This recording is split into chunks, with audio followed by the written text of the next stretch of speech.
Urban Plague Row 2 is where the real fun of Library of Ruina begins. Here we'll encounter the first boss receptions of the game, and today I'll tell you how to beat them.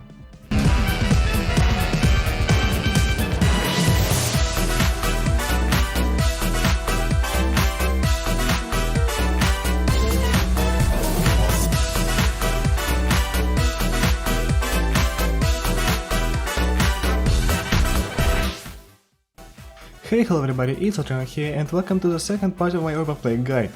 Today I'll go over all the receptions of the second row of Urban Plague. This video contains major spoilers for Urban Plague, so if you're here for only a certain reception, all timestamps can be found in the description and on the time bar below. Without further ado, let's get into the receptions. I'll go through them from left to right, which is the order that I recommend beating them in. The far left reception of the second row of Urban Plague is the Kurokumo clan.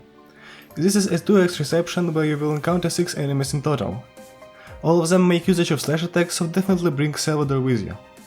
Kurokumo clan members also don't use pierce pages and are all weak to blunt damage, so Gion Me is a great option for this fight. The combat page Binding Arms obtained from the Gate's office reception can help you a lot, as many of Kurokumo clan's pages only have a single die. It's a fairly easy reception to defeat, as Saya is the only real threat here.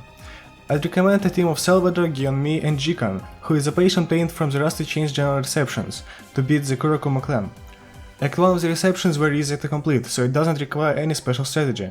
During Act 2, try to focus down Saya with your blunt attacks. Letting her use ink over with a lot of pages in her hand can lead to taking serious damage. Choosing Roland's flaw for the abnormality pages, spell hands and scars is also preferred. The middle left reception of the second row of Urban Plague are the musicians of Bremen. This is a one-act reception unlike all other receptions of the second row of Urban Plague. You'll only encounter 3 enemies here: Meow, Mumu and Oink. All of them heavily use blunt damage and debuffs, so this fight isn't going to be easy. If you're beating Kurokumo clan, you have access to strong keep and combat pages. Sadly, using Saya against the musicians of Bremen isn't a great idea. Her blunt weakness lets Mumu break her with heavy picks. But even though Kurokumo clan's key pages aren't viable here, their combat pages definitely are, as both Mumu and Oink are weak to slash and damage. Before starting the fight, you need to know the roles of every musician. Meow acts as a support, buffing her allies by giving them strengths. Oink is a mix between an attacker and a support, as he uses hard rehearsal to inflict heavy damage, while also using tendon chords and the red notes to give strength to allies. Mumu acts as a debuffer by inflicting feeble onto enemies and crushing them with heavy picks. It is generally easier to kill Oink or Mumu first, so their spam does not kill your team.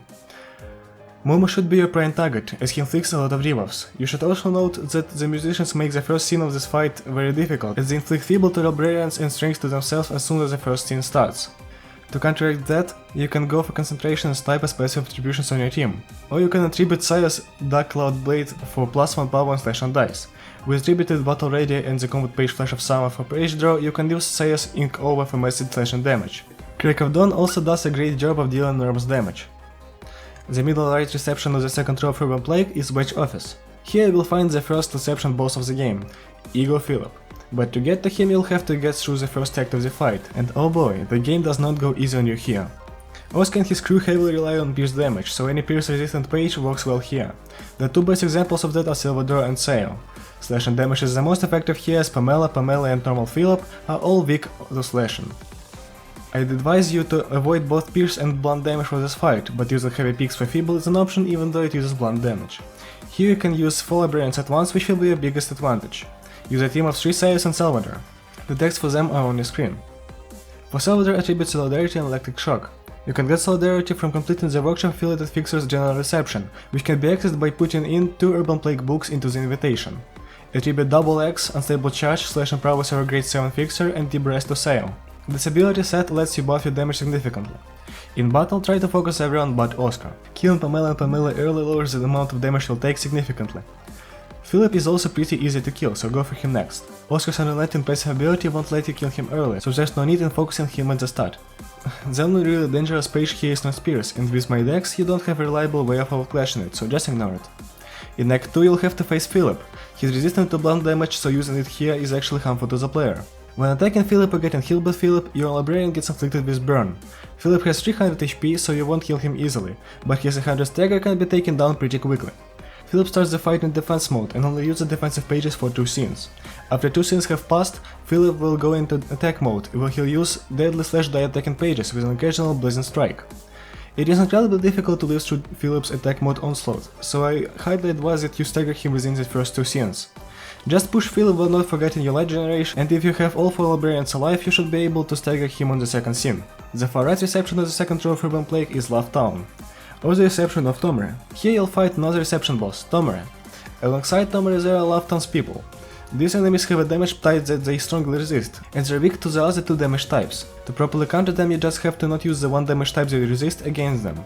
This is a 2x reception with a total of 8 enemies, and you can deploy 2 floors to fight with them. In my opinion, with good decks and decent luck, you can easily get through Love Town with 1 floor. I recommend you a team of Salvador, Oscar, Jikan and Sayo. Salvador and Sayo use slash damage, Jikan uses blunt damage and Oscar uses pierce damage. The decks for all of them are on your screen, and I'll mention that my Oscar deck features a couple of combat pages from their workshop affiliated Fixer's General Reception, so you might want to farm for those if you're struggling with Tomerry. I recommend using Roland's Flow during this reception, as spell hands can let your staggers down people and Tomerry quicker.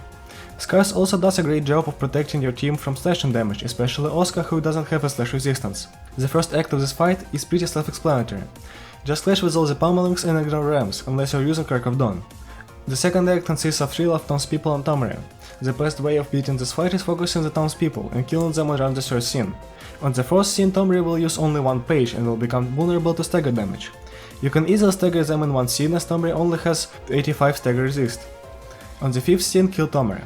And that's the easiest way of defeating Love Town. Also, if you manage to kill all Love townspeople within 2 scenes, don't focus Tomerry early. Getting them under 50% of their max HP will make them go into Rage mode, where Tomerry will continuously spam Whip of Love, Breath of Torment and Faint Memories. In Rage mode you won't have a nuke scene against Tomerry, making the fight much more difficult. And that's all I have to say about the receptions of the second row of Urban Plague. I really like talking about these mid-game strategies, as the bosses make the players think a lot more than usual. If you enjoyed the video, press the like button and comment your own decks and strategies for these receptions. If you're looking forward for my library of Ruina guides, subscribe to my channel so you don't miss the next upload. Thank you for watching, and I'll see you around. Goodbye!